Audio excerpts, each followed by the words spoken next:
Welcome back to Super Easy History. In this episode, we're going to discuss the downfall of a gigantic nuclear-armed superpower that terrified the Western world for the better part of 50 years. A totalitarian state, whose leaders ruled with an iron fist and crushed any attempts at dissent.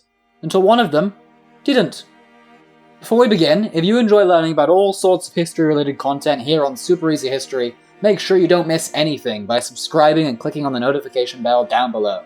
It's the best way to make sure you keep up with all the content on the channel. So, the Soviet Union was huge. Like, stupidly huge. As in, if you were to combine the modern territories of Britain, France, China, India, South Africa, Argentina, Mexico, Japan, and Germany into one enormous superstate, you'd still be about 700,000 square miles smaller than the former Soviet Union. The Soviet territory was comprised of 15 different smaller SSRs, each roughly corresponding to a different ethnic group that had been conquered by the Soviet Union's precursor state, the Russian Empire. Now, despite this enormous territory, by the mid-1980s the Soviet Union was quickly falling behind the West, both technologically and economically. In order to ensure it could still rival the West, it was spending enormous portions of its budget on defense, and it was fighting a bloody and costly war in Afghanistan. On top of that, the Communist Party of the Soviet Union had a bit of an unfortunate habit of electing old men as its general secretary, only for them to die a year or two into power.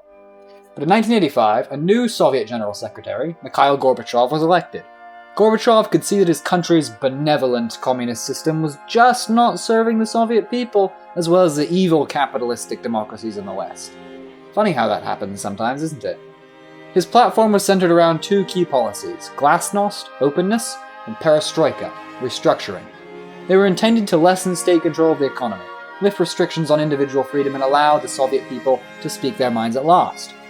In doing so, Gorbachev hoped that the Soviet Union could be shifted away from communism and down a path similar to that of China, mixing elements of communism and capitalism. His intention was definitely not for the whole system to fall in on itself and then eventually shatter. Unfortunately for him, though, when you give people the freedom to speak their mind, they tend to do so, and the different peoples of the Soviet Union were sick and tired of rule from Moscow. First to leave were the Baltic states: Estonia, Latvia, and Lithuania. Now you see, these three SSRs were the least invested in the whole Soviet Union thing. Back during World War II, Stalin came over to the Baltics and said something that I imagine went a little bit like this, and then took over all three countries. But it turned out that the Baltics didn't actually like Marx all that much. Shocking, I know. Stalin must have misheard them or something.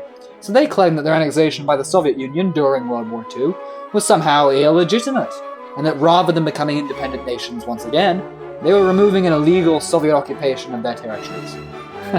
What a silly little misunderstanding. Now all the other SSRs could see that the Baltics had pretty much just gotten away with declaring their independence scot-free. So in December of 1991, three of them, Russia, Belarus, and Ukraine, got together and declared the treaty creating the Soviet Union to be null and void. This declaration was deemed illegal by Gorbachev and the Communist Party, but frankly at this point they had lost pretty much all of their power, so no one really cared. A few days later, those three countries were joined by all the other now former SSRs except for the Baltics and Georgia. Together, they ratified the Alma-Ata Protocols, which created the Commonwealth of Independent States, which is sort of like a Eurasian version of the EU, and confirmed the dissolution of the Soviet Union. On the 25th of December 1991, Gorbachev resigned as president of the USSR. On the 26th of December, Boris Yeltsin, the president of Russia, took over control of the Kremlin, and the Soviet Union was no more. The largest former Soviet republic, Russia, became the USSR's legal successor, taking its place in international organizations like the United Nations. Nuclear weapons in republics outside of Russia were safely returned over the course of the 1990s. The fall of the Soviet Union was unquestionably one of the most important events of the 20th century.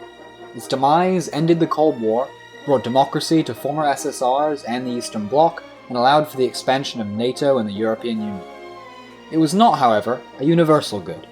Many Russians, for example, were economically worse off in the decade following the fall of the USSR than they had been in the decade prior to its collapse. In the words of Mikhail Gorbachev, the old system collapsed before the new one had time to begin working. In addition, ethnic groups that had not been granted their own SSRs within the Soviet Union, such as the Chechens, saw its collapse as an opportunity to gain their independence through force. All in all, the fall of the Soviet Union was, like most things, a mixed bag. But what do you think? Would it have been better if the Union had stayed together, but also adopted Gorbachev's more democratic reforms? Or should history have played out as it did?